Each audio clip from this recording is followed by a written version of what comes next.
Salut à tous. Alors, le retournement de situation que vous allez voir est très brutal. À partir de maintenant, on est quitté de l'axe états-unien à l'axe chinois. La situation est en train de se renverser complètement. Je vous dis, soyez prêts parce que l'information que vous allez voir aujourd'hui va vous bouger. Donc, j'espère que vous êtes prêts. Vous n'allez pas dire qu'on ne vous a pas prévenu. On va commencer d'abord par le Japon. C'est-à-dire qu'à partir de maintenant, la Chine est en train de renverser les choses. Prendre même les alliés des États-Unis.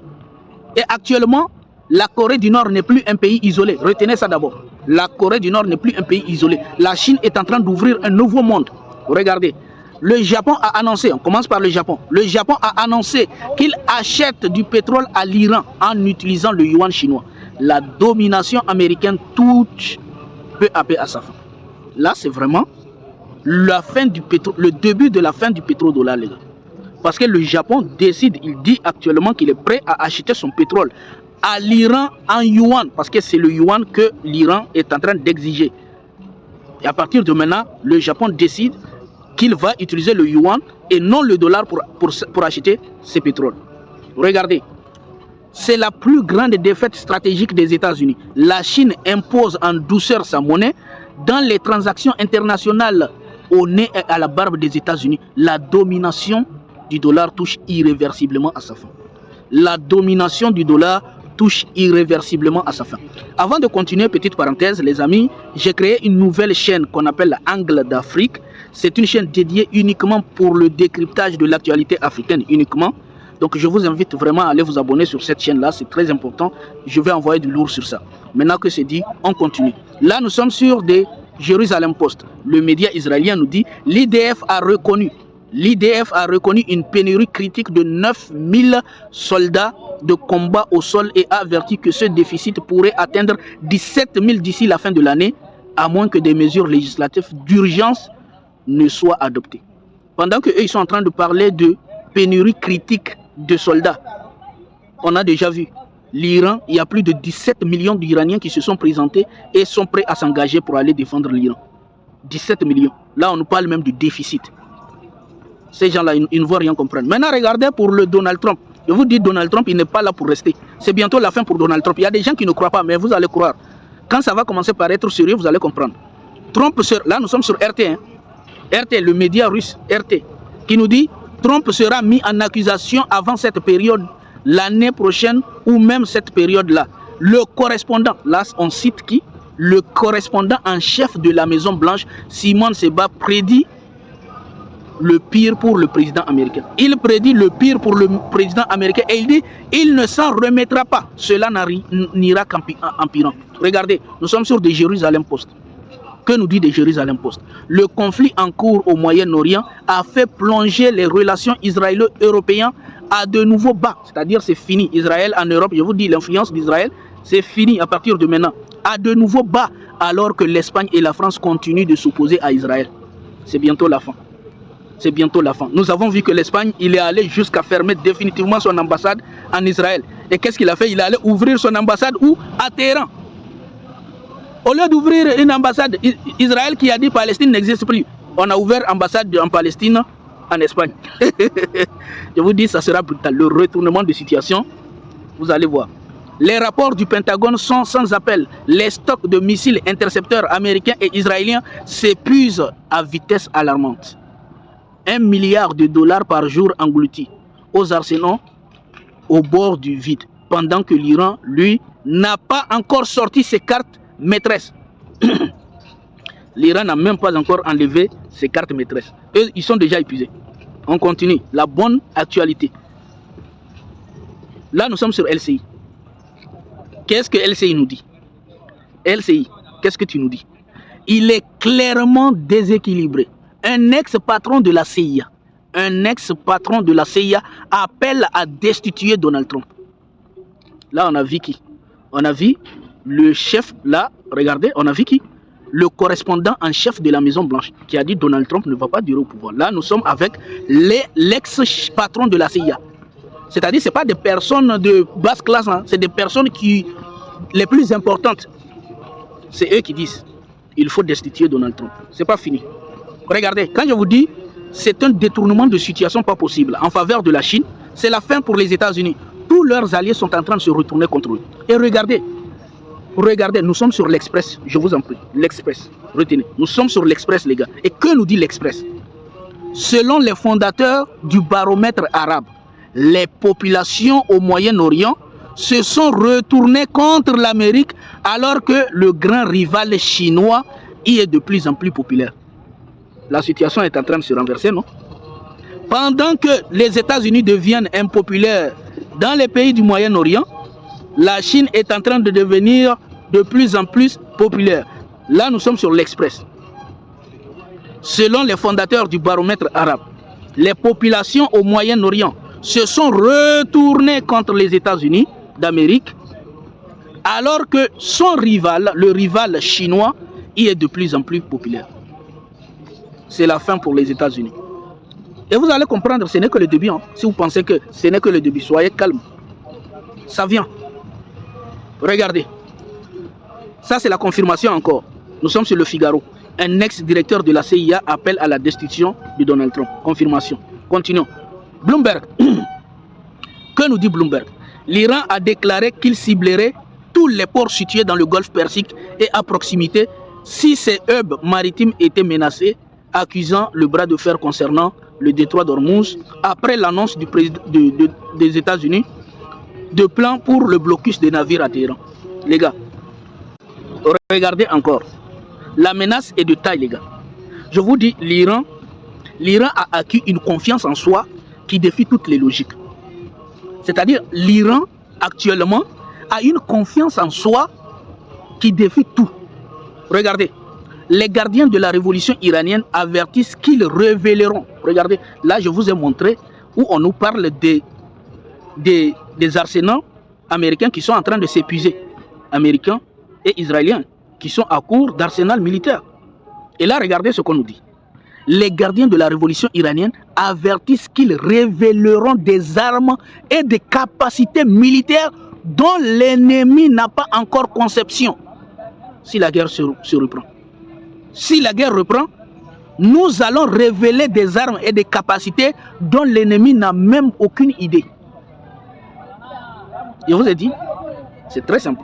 Vous vous rappelez lorsque l'Iran avait tiré des armes à fragmentation, Benjamin Netanyahu, il était frustré, il était triste, il se dit mais c'est quoi ça, c'est quel genre d'armes ça? Là les Iraniens sont en train de dire nous avons encore des armes que vous ne pouvez même pas encore imaginer, qu'on n'a pas encore, on n'a même pas encore sorti.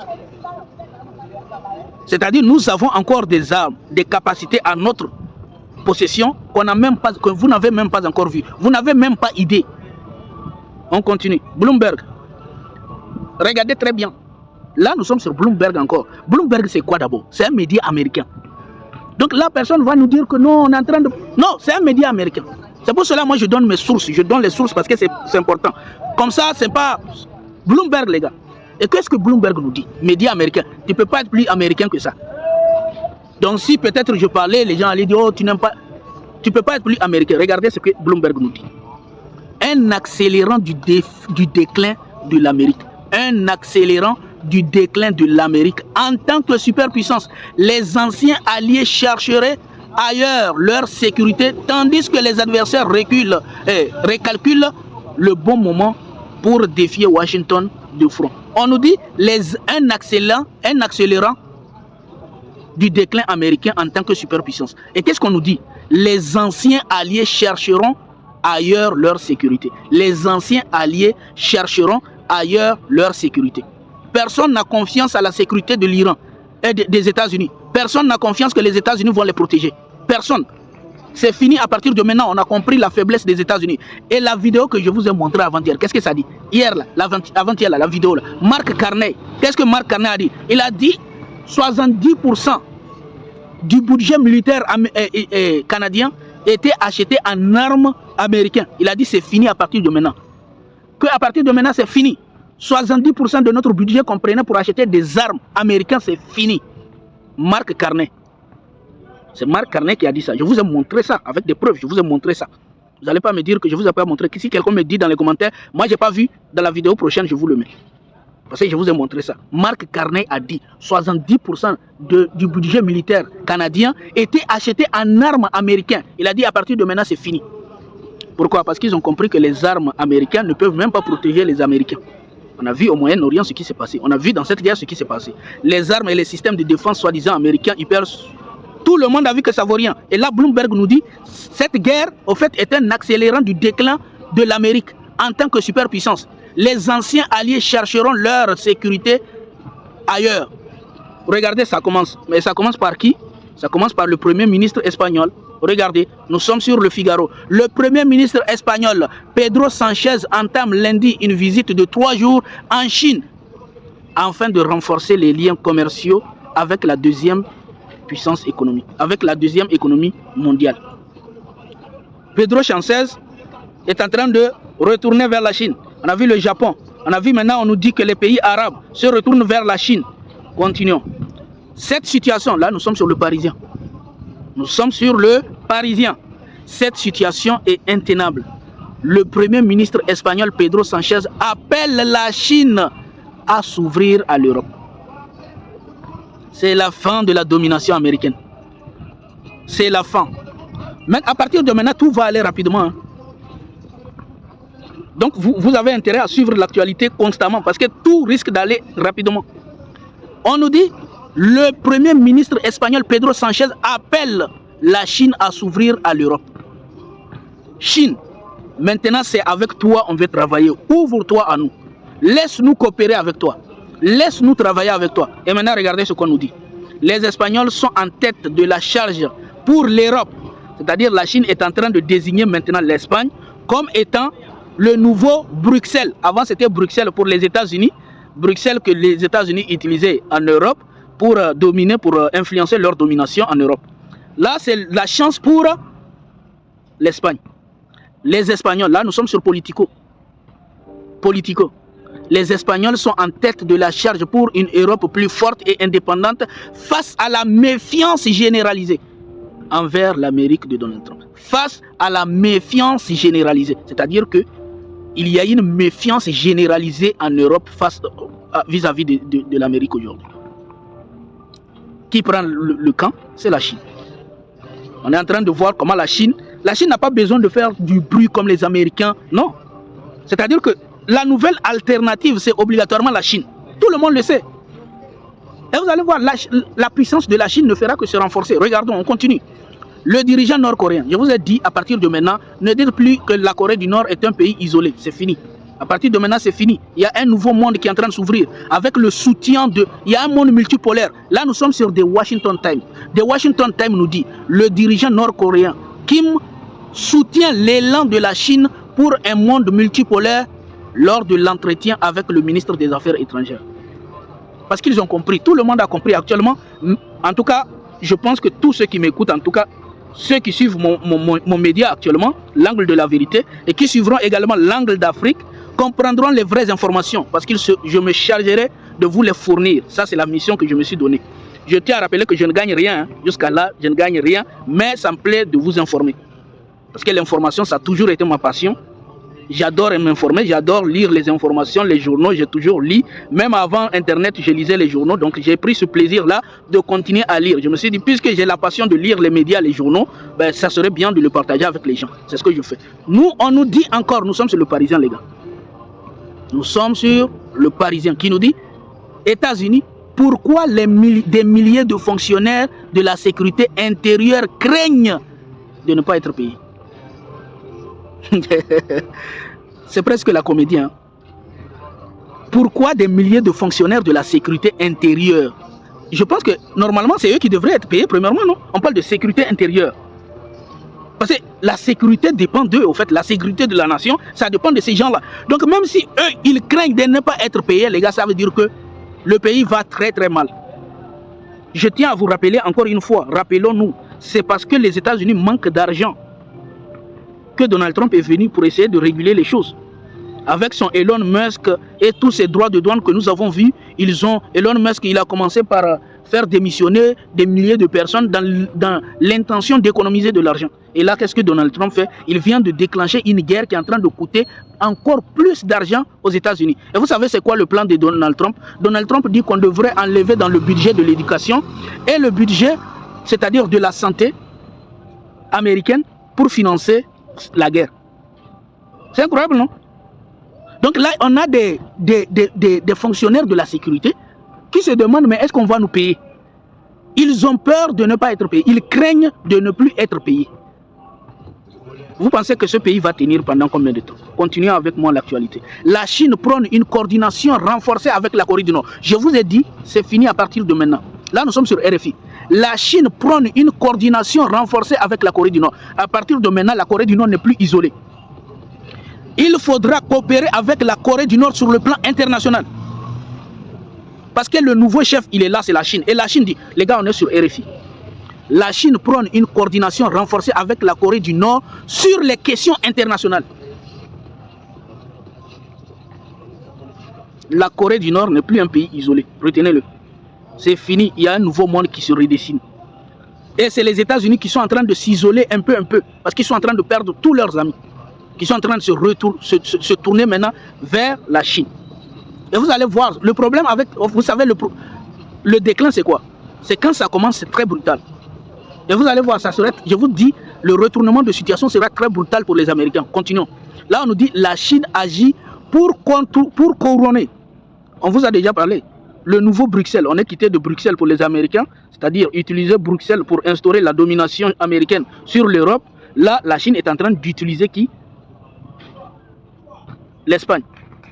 La Chine agit pour couronner Sanchez comme principal représentant de l'Europe, contournant totalement Bruxelles.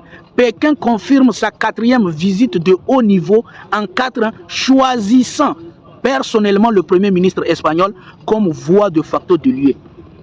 Le némésisme de Trump en Europe est chef de file de l'axe de la résistance qui a appelé à l'arrestation, c'est-à-dire Pedro Sánchez qui a appelé à l'arrestation de Netanyahou, rouvre l'ambassade d'Espagne à Téhéran. Il a fermé définitivement, Pedro Sánchez, le Premier ministre espagnol, a fermé définitivement son ambassade en Israël. Il a ouvert une ambassade à Téhéran. Voici le nouveau monde. C'est ça la réalité. Là, nous sommes sur Reuters Chine. Reuters Chine nous dit quoi? Nous sommes sur Reuters Chine, les gars. Le ministre chinois des Affaires étrangères, Wang Yi, a déclaré que la Corée du Nord a réalisé. Regardez comment ils sont en train de détacher la Corée du Nord. Ils sont en train d'inclure la Corée du Nord dans le nouveau monde. À partir de maintenant, la Corée du Nord n'est plus isolée. Ils sont en train d'ouvrir la Corée du Nord. Ils sont en train de permettre à la Corée du Nord de s'ouvrir au monde. Le ministre chinois des Affaires étrangères, Wang Yi, a déclaré que la Corée du Nord a réalisé des accomplissements remarquables malgré les conspirations des États-Unis et des forces occidentales visant à opprimer et à isoler Pyongyang, a rapporté vendredi l'agence officielle nord-coréenne. Là, nous sommes sur Reuters, Reuters Chine, qui nous apporte la réalité. Continuons. Nous sommes encore sur le Figaro, qui nous ramène encore la même chose. Le Premier ministre espagnol Sanchez entame lundi une visite en Chine. Là, regardez, on vous a dit la Corée du Nord, la Chine cherche à libérer la Corée du Nord de l'emprise américano. Maintenant, regardez, les chaînes sont en train de s'ouvrir sur la Corée du Nord. Regardez, c'est très intéressant. Les chaînes sont en train de s'ouvrir. Nous sommes sur CNews. Regardez ce que CNews nous dit. C'est presque incroyable. On se dit peut-être on est dans un rêve ou bien c'est une réalité. Là, nous sommes sur CNews. Pourquoi la Suisse veut-elle renouer le dialogue avec la Corée du Nord? Je vous ai dit, c'est fini. La Suisse, là, veut renouer le dialogue avec la Corée du Nord. Il dit, le retournement de situation, c'est brutal. Nous avons vu la Chine, qu'est-ce qu'il a fait? Il est en train de faire les atalakus ici. La Chine fait les atalakus de la Corée du Nord. Et là, on a déjà des pays européens qui sont prêts à dialoguer avec la Corée du Nord.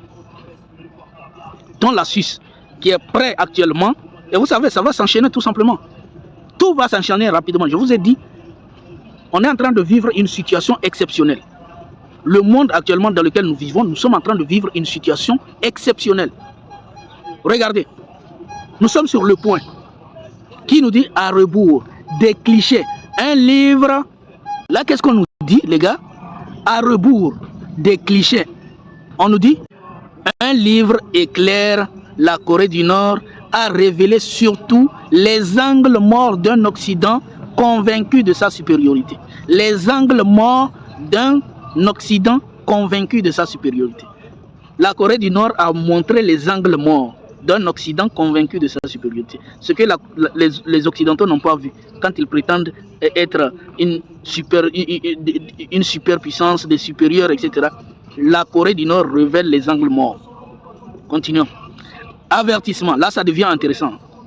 Là, ça devient intéressant. Parce que qu'est-ce qu'on a vu hier? On a vu avant-hier que Donald Trump avait dit qu'il va mettre un blocus sur le détroit d'Ormuz. Ce qu'on a dit, c'était un peu stupide. Donc, qu'est-ce qu'il a dit? Il a dit qu'il va s'arrêter de loin puisqu'il ne peut pas s'approcher parce que s'il s'approche, les Iraniens vont le bombarder. Il a dit va aller attendre les navires iraniens qui vont sortir du détroit d'Ormuz là, qui vont passer parce que ces navires-là, iraniens, ils vont transporter du pétrole pour aller vendre à la Chine. Alors que maintenant, les Américains disent que si les navires iraniens vont passer, puisque l'Iran refuse d'ouvrir le détroit d'Ormuz, eux ils vont s'attaquer aux navires iraniens. Regardez, la Chine va répondre. Regardez, c'est lui qui va répondre. Hein. Ça, c'est le ministre de la Défense chinois. Regardez sa réponse. Avertissement de la Chine aux États-Unis. Le détroit nous est ouvert. Ne vous en mêlez pas. L'amiral Dong John, ministre chinois de la Défense, s'adresse à l'administration Trump, à la marine américaine. Nos navires transversent les eaux du détroit d'Ormuz. Nous avons des accords commerciaux et énergétiques avec l'Iran. Nous respectons ces accords et nous attendons des autres qu'ils n'interfèrent pas dans nos affaires. L'Iran contrôle le détroit d'Ormuz et ce détroit nous est ouvert. L'Iran contrôle le détroit d'Ormuz et ce détroit nous est ouvert. C'est-à-dire, gare à vous les Américains, que vous vous en prenez aux navires qui vont passer pour venir nous livrer. Parce que ces navires, nous avons des accords commerciaux avec l'Iran. Donc, le pétrole qui est dedans, dès que ça sort de l'Iran, ce n'est plus à l'Iran, c'est notre pétrole. C'est pour nous, c'est notre pétrole, c'est notre gaz. Ça nous appartient. Si vous attaquez cela, c'est nous que vous avez attaqué. Gare à vous. Ça, c'est l'avertissement. On continue. Bloomberg. La guerre en Iran suscite une nouvelle vague d'enthousiasme quant aux perspectives pour la monnaie chinoise de rivaliser plus efficacement avec le dollar américain. Les gars, nous sommes sur Bloomberg encore. Je vous ai dit, en fait, il ne sert à rien de cacher la vérité. Là, il faut dévoiler la vérité parce que la nouvelle réalité est tellement évidente qu'on ne peut plus la cacher. Là, la nouvelle réalité, c'est elle, ça. La guerre en Iran suscite une nouvelle vague d'enthousiasme quant aux perspectives pour la monnaie chinoise de rivaliser plus efficacement avec le dollar. On continue encore sur Bloomberg. Le yuan chinois a atteint un sommet de 3 ans alors que la pause dans les hostilités au Moyen-Orient a atténué les tensions géopolitiques. Le yuan est en train de monter. L'Espagne annonce une prise en charge du pétrole avec l'Iran en monnaie chinoise yuan. L'Espagne entamera un commerce avec l'Iran après un long laps de temps. Tous ces pays-là qui ont cessé de coopérer avec l'Iran vont recommencer. Nous sommes encore sur le Bloomberg. La guerre en Iran met à l'épreuve le rôle du dollar en tant que monnaie pour le commerce mondial du pétrole. Une conséquence à long terme étant un éventuel passage à une utilisation accrue du yuan chinois selon Deutsche Bank. C'est fini. À partir de maintenant, il n'y a plus de dollars. Donc si tu as tes yuan, les yuan que tu avais, tu te dis mais c'est quelle monnaie ça? Comment je vais faire pour bouffer cette monnaie? Il faut garder ça. Dans peu de temps là, tu vas voir. Les gens vont s'arracher le yuan comme on s'arrache du dollar. Donc ne t'inquiète pas, tes anciens yuan que tu avais à côté, tu te dis mais c'est quelle monnaie ça? Qu'est-ce que je vais faire? Comment je vais faire pour dépenser ça? Ça ne me sert à rien. Il faut garder seulement. Le temps arrivera. Le temps arrivera. Là, c'est Bloomberg. Hein. La guerre en Iran met à l'épreuve le rôle du dollar en tant que monnaie pour le commerce mondial. C'est-à-dire, à partir de maintenant, le dollar, la force du dollar en tant que monnaie du commerce mondial, c'est en train de s'arrêter. Du pétrole, une conséquence à long terme étant un éventuel passage à une utilisation accrue du yuan chinois selon Deutsche Bank. Ça, c'est Deutsche Bank qui le dit. La Russie annonce que tous les futurs accords pétroliers et gaziers avec l'Europe seront libellés en yuan chinois. Vous avez besoin qu'on vous fait un film ou bien comment? C'est en train d'être clair, non? C'est plus que clair, les gars. C'est plus que clair. La Russie annonce que tous les futurs accords pétroliers et gaziers avec l'Europe seront libellés en yuan chinois. Le Japon a annoncé qu'il achète du pétrole à l'Iran en échange du yuan chinois. Ce n'est que le début. Hein. Nous sommes encore sur le Bloomberg. Les navires qui souhaitent transiter le détroit d'Ormuz sont priés de payer les frais en yuan pour obtenir un code d'accès secret. On continue ou pas? Là, nous sommes sur un média pakistanais qui nous dit « La Russie déclare que les futurs accords pétroliers et gaziers avec l'Europe seront libellés en yuan chinois. » Là, nous sommes sur le Wall Street Journal. L'Arabie Saoudite presse les États-Unis d'abandonner le blocus d'Ormuz, craignant que le projet du président Trump de le fermer ne pousse l'Iran à intensifier ses actions et de perturber d'autres routes maritimes importantes. Parce que, en fait, l'Iran a déclaré, vous savez les gars, le détroit d'Ormuz là, ne comptez pas sur ça. Ça nous appartient, nous décidons ce que nous voulons. Maintenant, si les États-Unis veulent commettre la bêtise de venir soi-disant essayer de bloquer, ce qui n'a même pas de sens de bloquer quelque chose qui est déjà bloqué, ils disent le détroit de Bab el-Mandeb également, il est sous notre contrôle avec nos alliés outils. Là aussi, on risque de le bloquer. Donc, on a laissé là-bas pour le moment. Mais si vous faites, on va bloquer tout. Nous sommes encore sur Bloomberg. Un pétrolier sous sanctions américaines lié à la Chine traverse le détroit d'Ormuz. Après les menaces de la Chine, hein, on a vu les menaces de la Chine, où la Chine dit ne touchez pas. Donc, on a vu ça. Maintenant, qu'est-ce qui se passe? Les États-Unis, pendant qu'ils prétendent qu'ils ont bloqué le détroit d'Ormuz, les navires chinois sont passés. Parce que la Chine a prévenu, ne touchez pas. Gare à vous. Un pétrolier sous sanctions américain lié à la Chine traverse le détroit d'Ormuz, mettant à l'épreuve le blocus naval du président Donald Trump. C'est-à-dire, le président Donald Trump, il n'y a pas plus ridicule que ce monsieur-là. Il est trop ridicule. Tu ne peux pas mettre des menaces que tu ne peux pas tenir. Quand une personne, hein, tu prétends être une puissance et que tu menaces, tu ne peux pas faire des menaces que tu ne peux pas, que tu es incapable de tenir. Parce que si tu mets des menaces que tu es incapable de tenir, ça va te ridiculiser encore plus. Là, il dit, j'ai bloqué le détroit d'Ormuz, et on a bloqué, il n'y a rien qui va passer. La Chine dit, gare à toi si tu touches, il y a nos navires qui vont passer, gare à toi si tu touches. Et boum, il laisse passer. Un pétrolier sous sanctions américaines lié à la Chine traverse le détroit d'Ormuz, mettant à l'épreuve le blocus naval du président Donald Trump. Ça, c'est Bloomberg. Nous sommes encore sur Breaking News. L'Arabie Saoudite exhorte les États-Unis à mettre fin à leur blocus au détroit d'Ormuz et à négocier avec l'Iran. L'Arabie Saoudite est en train de souffrir aussi. Hein. C'est lui qui a soutenu les États-Unis. Et récemment, l'Iran vient de dire que l'Arabie Saoudite va les indemniser d'une valeur de 250 milliards de dollars, je crois. Pour 250 milliards ou millions de dollars, je ne sais plus, j'ai oublié. Pour leur complicité contre les attaques, pour leur complicité dans les attaques américano-sionistes. Là, on nous dit le Premier ministre espagnol, Pedro Sánchez, les pays européens devraient renforcer leurs relations avec la Chine plutôt qu'avec les États-Unis. Regardez, hein, le retournement de situation. Le Premier ministre espagnol, Pedro Sánchez, les pays européens devraient renforcer leurs relations avec la Chine plutôt qu'avec les États-Unis. Retournement de situation. Retournement géopolitique. Là, tout est en train de se remodeler, les gars. Continuez. Encore Bloomberg. L'Espagne appelle à une intensification, à une intervention chinoise pour aider à mettre fin à la guerre américano-israélienne. Là, c'est la Chine qui devient encore le... C'est-à-dire l'Espagne, lui, il a déjà accepté. Hein, le patron, maintenant, c'est la Chine. Tout là, il faut faire appel à la Chine. Là, nous sommes avec Mélanie. Mélanie. Mais que nous dit Mélanie? Qu'est-ce qu'on nous dit de Mélanie? Nous sommes sur BFM. Qu'est-ce qu'on nous dit de Mélanie? Qu'est-ce que Mélanie a encore fait? Guerre au Moyen-Orient. Giorgia Meloni annonce que l'Italie suspend son accord de défense avec Israël. Giorgia Meloni annonce que l'Italie suspend son accord de défense avec Israël. C'est la fin. C'est fini. Je vous dis, pour ces gens-là, c'est fini. Mais moi, je trouve ça dommage parce que je me dis depuis là, mais pourquoi depuis là? Pourquoi depuis là, vous continuez à avoir des accords de défense avec Israël alors que vous comprenez tout ce que Israël est en train de commettre? Pourquoi? Pourquoi maintenant? Pourquoi maintenant? Parce que maintenant, la réalité, au fait, elle est sous les yeux. Parce que les pays marchent avec des intérêts. On est en train de voir que les États-Unis et Israël n'ont rien à apporter. Là, nous sommes sur un média israélien qui nous rapporte la même chose. Média israélien. La première ministre italienne Giorgia Meloni en raison de la situation actuelle. L'Italie suspend le renouvellement automatique de l'accord de sécurité avec Israël.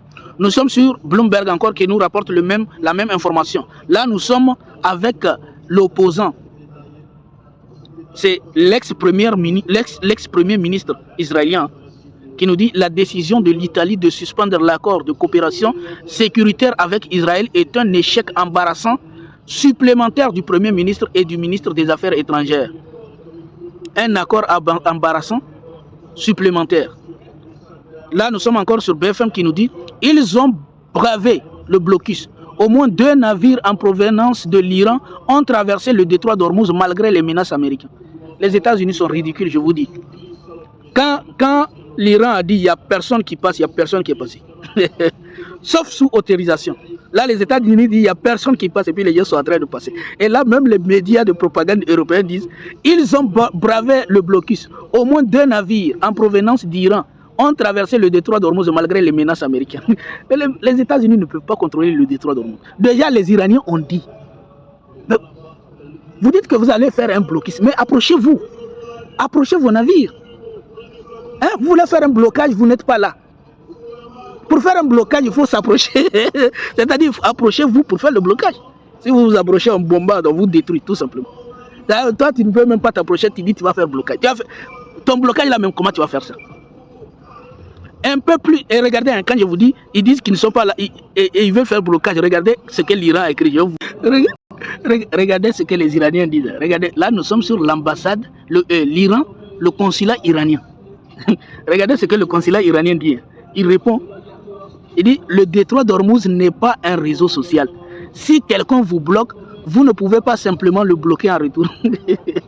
C'est-à-dire, non, vous êtes déjà bloqué. Vous ne pouvez pas nous bloquer. C'est nous, on vous a bloqué. Ça, c'est le consulat iranien. Regardez la réponse que l'Iran donne aux États-Unis qui prétendent qu'ils vont bloquer le détroit d'Ormuz. L'Iran leur répond, le détroit d'Ormuz, là, ce n'est pas un réseau social. C'est-à-dire, si tu bloques quelqu'un, si vous bloquez quelqu'un, ou bien si quelqu'un vous bloque, si quelqu'un vous a déjà bloqué, vous ne pouvez pas dire que vous allez le bloquer. Le détroit d'Ormuz n'est pas comme ça. Nous, on vous a déjà bloqué, vous ne pouvez pas nous bloquer. C'est ça la réalité. On continue dans l'information. Donc, ils ont bravé le blocus. Au moins 2 navires en provenance d'Iran ont traversé le détroit d'Ormuz malgré les menaces de Donald Trump. Nous sommes encore sur l'Express. L'Express nous dit, un peu plus d'1 mois après le début de son offensive contre l'Iran, le président américain voit la facture s'alourdir de jour en jour et ses stocks de munitions fondre dangereusement. Le gars, il n'a pas d'argent, il n'a pas de munitions. Il ne peut même pas payer les agents de la sécurité intérieure. Il ne peut pas les payer. Là, on voit, c'est l'Express, hein, un peu plus d'1 mois après le début de son offensive contre l'Iran, le président américain voit la facture s'alourdir de jour en jour et ses stocks de munitions fondre dangereusement. Nous sommes sur le Parisien. Guerre au Moyen-Orient, guerre en Iran. Trump se dit choqué par le manque de courage de Meloni qui refuse s'impliquer dans le conflit. Même ses alliés, personne ne veut l'aider. Personne parmi son entourage. Et là, regardez, c'est important. Un peu plus d'1 mois, c'est-à-dire les États-Unis, avec toute la puissance qu'on nous a vendue. Puissance comme ça, qui vont aller partout faire la guerre. Ils ont plus de 800 bases militaires pour effrayer le monde entier, avec des porte-avions. On a les meilleurs pouvoirs. 1 mois de guerre, les gars. Un peu plus d'1 mois après le début de la guerre, de l'offensive contre l'Iran, le président américain voit la facture s'alourdir de jour en jour et ses stocks de munitions fondre dangereusement. Donc, les États-Unis n'ont pas la capacité de maintenir une guerre de 2 mois. Ils ne peuvent pas. 1 mois seulement, c'est fini. Est-ce que ceux-là, ils peuvent faire une guerre contre la Chine, sérieusement? Est-ce qu'ils peuvent faire une guerre à haute intensité avec quel pays? Ça, c'est les États-Unis. Ça, c'est la grande puissance qu'on nous a vendue. Hyper puissance, sophistiquée, tout ça là. Les amis, n'oubliez pas Angle d'Afrique. Ça s'appelle Angle d'Afrique, la nouvelle chaîne. Là-bas aussi, on va décrypter l'actualité africaine. Merci de m'avoir suivi jusqu'à là. On se dit à très bientôt pour une nouvelle vidéo. Portez-vous bien.